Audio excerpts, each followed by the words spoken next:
దాకా ఉంటాయండి. మీ బోరు అంగుళంన్నర బోరా? అంగుళం చిల్లర ఉండదు, అంగుళంన్నర కూడా ఉండదండి. అంగుళంన్నర కూడా ఉండదా? ఆ మధ్య ఉండదు. ఇది రెడ్ సాయిల్ కదా? బ్లాక్ అండి, అంటే ఇది పాటి నేల అంటారండి. రెడ్ సాయిల్ కూడా ఉంది, వేరే కలర్ ఉంది. వేరే కలర్ పాటి నేల. పాటి నేల. మరి ఎండాకాలం మీరు వాటర్ ఎట్ట చేస్తారు? ఇదే మల్చింగ్ షీట్ వేసి కొంచెం ఆ నీటిని ఆదా చేసుకుంటాం. నీటిని అంతే పట్టుంచుతుందా మల్చింగ్ షీట్? కొంచెం నెమ్మ ఆపిద్ది. ఈ మల్చింగ్ షీట్ వల్ల ఉపయోగాలు ఏంది? మాకు అదేనండి మెయిన్. మా పొలం గడ్డి కదండి, ఇక్కడైతే గడ్డి ఉండదు, ఇది ఇక్కడైతే గడ్డి ఎక్కువగా ఉంటది కదండి. ఈ మల్చింగ్ షీట్ దగ్గర ముందల మొక్కలకి గడ్డి ఉండదు, మొక్కల పోషకాలు తీసుకోవడం కూడా బాగా ఉంటుంది ఆ గడ్డి లేకపోవటాను. ఈ అవును అక్కడ మల్చింగ్ షీట్ వేయటం వల్ల కొంచెం మాకు నెమ్ము కూడా ఎక్కువ కాపుతుందండి పొలం. Okay okay okay. మీకు మామూలుగా అయితే అసలు మెయిన్ క్రాప్ ఏం వేస్తారు ఇక్కడ?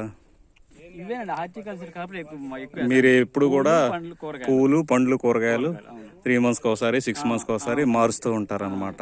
వీటి డ్రిప్ ద్వారా మీకు బాగా ఉపయోగపడుతుంది. మల్చింగ్ షీట్ ద్వారా కూడా బాగా ఉపయోగం వస్తుంది. అంగుళన్నర వాటర్, మీరు అంగుళన్నర వాటర్ కంటిన్యూస్గా 24 గంటలు వస్తుందా లేదా? 9 గంటలే అండి మాకు. 9 గంటలు వస్తుందా? తర్వాత ఇంకా ఉండదు. అంటే 9 గంటలు ఏంటి, పవరా వాటరా?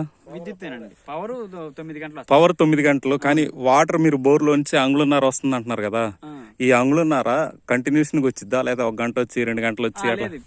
ఈ వర్షాకాలం అయితేనేమో వచ్చేస్తాయండి, కొద్దిగా జనవరి దాటిని కానించి గ్యాపులు వస్తాయండి. 1 నిమిషం నీళ్ళు వస్తే 1 నిమిషం మళ్ళీ రావండి. మీకు ఇక్కడ కాలువలు ఏమి లేవు? లేదండి, మాకు కాలువలు ఏమి లేకుండానే ఓన్లీ అంగుళన్నర బోర్ ద్వారా మీరు ఈ పంటని పండిస్తున్నారు. ఓకే అండి, థ్యాంక్ యూ.